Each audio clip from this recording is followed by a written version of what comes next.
groups that Eli Lake refers to, and which has been referred to repeatedly over the past year and more by the U.S. Military in Iraq, is essentially dodge. It's never been true that the Iranians have been selecting out specific splinter groups from the Mahdi army to support. That idea suggests that the Iranians have much less influence and power in Iraq than they actually do. And I have to say that, parenthetically, that it seems to me that this has at least, as one purpose, trying to minimize the difficulty the United States faces in regard to the Shiites in Iraq.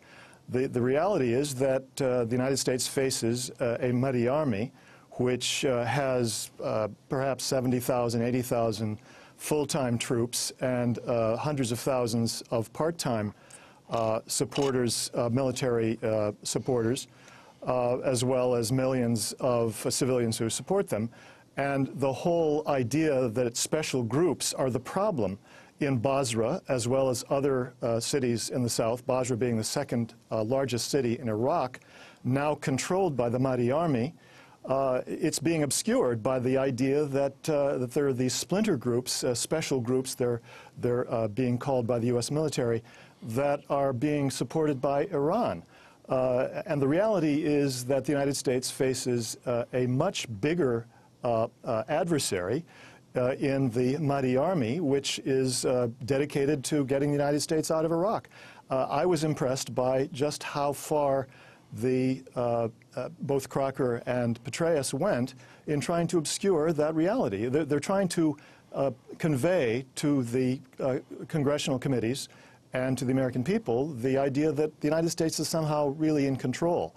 And I'm afraid this line is primarily dedicated to trying to convey that very false idea. Eli Lake, response? Yeah, I don't understand why anyone would believe what Mr. Porter just said, and I don't understand what Mr. Porter is basing that on. You see, you've got a Muqtada Sadr, who is the leader of the Mahdi army, from Qom, contradicting himself several times during the fighting in Basra. At first he said he wanted a non-violent response, then he said his guys could defend themselves, and then, you know, and then there was, he said that they were going to be pulled off the street. He made a list of demands. I haven't seen any evidence that he's gotten any of them. He called a million-man march in Najaf. He changed it to Baghdad. He then is calling that off.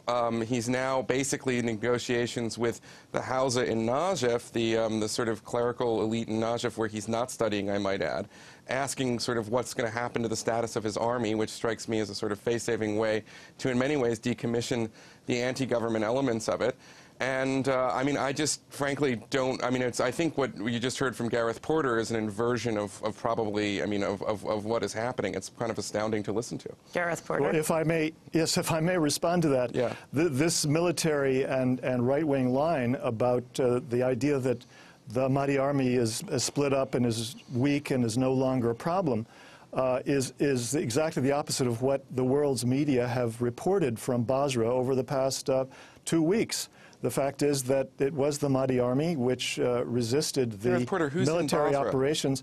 Pardon? Who is in Basra? Basra, as I've seen it, at least in American papers, and for the most part, we've seen very little coverage of Basra of note, and we've heard reports from the Iraqi army that they now control the port, and they're exercising control over the cities. I mean, I just think this is a fantasy that you're putting out there. You're making a very, very selective reading of the world's media. Selective reading. If you read the reports about yes. the way in which the battle was left after the mediation that took place in Qom with the pro-government parties going to beseech the help of I the read the Iranian McClatchy news report. I know exactly what you're talking about. The fact is that the Mahdi army was left in control of most of that city. That's still the case today. And the idea that they're not really the problem, that it's some selected splinter groups, is simply a fantasy. Well, I mean, I think, listen, Amy, if I could say, you're seeing a classic example. The left often conflates sort of, you know, terrorism and cruelty with sort of nationalist bona fides, and we see it all the time. And I think, Gareth Porter, you actually have some experience in this, having, you know, in the 1970s, accused people who said that there was a genocide in Phnom Penh by the Khmer Rouge of touting CIA propaganda and a right-wing line at the time. I mean, I don't know. I think you're 0 for 2 on this one. Well, I think that you're going to see that the reality is very different from, I don't know. Is it going to be the reality like what you told us in that book about let me just point out that the individual who was named as the head of this splinter group, the so-called special groups, Qais Khazali, yes. is in fact the person who the head of the Mahdi army, Muqtada al-Sadr, has said should be released by the U.S. government. The fact is that he was never part of a splinter group. He was always working with the Sadr. Muqtada Sadr says a whole lot of things. I discount a lot of it as lies. The man, when his party controlled the hospitals of Baghdad, turned them into abattoirs. My point here is that you seem to take the Sadr line and then say that that's true and then accuse the people who are giving you different information of lying, when I think it's a bit the other way around. I want to turn back to the hearing. Republican presidential candidate Senator John McCain seemed to imply that al-Qaeda could belong to either, quote, an obscure sect of the Shias or, quote, the Sunnis or anybody else. There are numerous threats to security in Iraq and the future of Iraq. Do you still view al-Qaeda in Iraq as a major threat?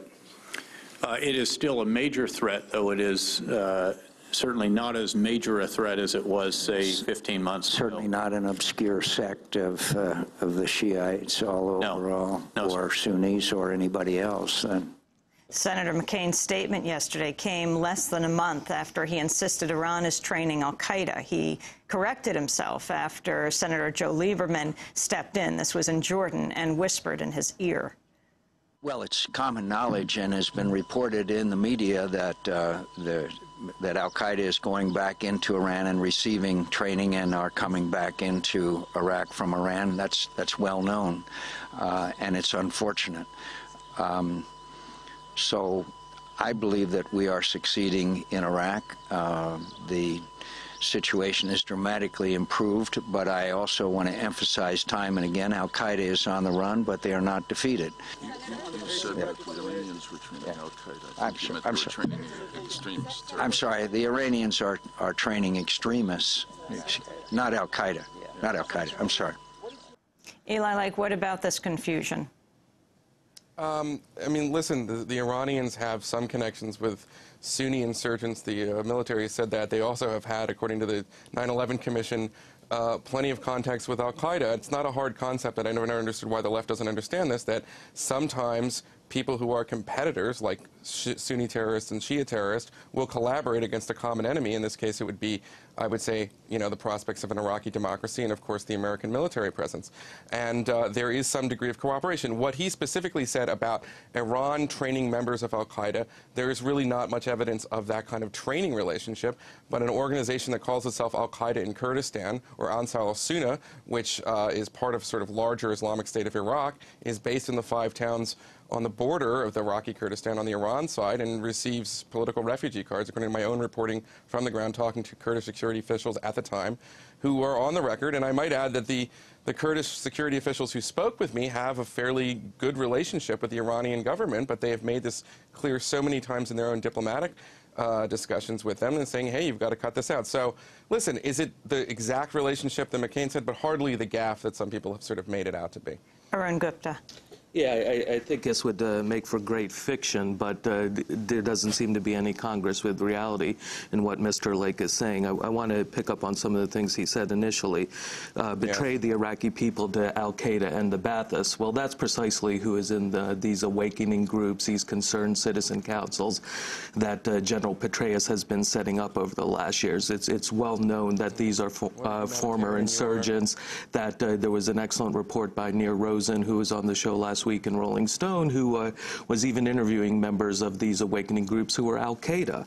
And then Mr. Lake talked about special groups targeting civilians. That's really a remarkable assertion to make when in the last 2 weeks we've seen U.S. fighter jets and helicopter gunships strafing some of the densest urban areas in the world, such as Sadr City, killing hundreds of civilians.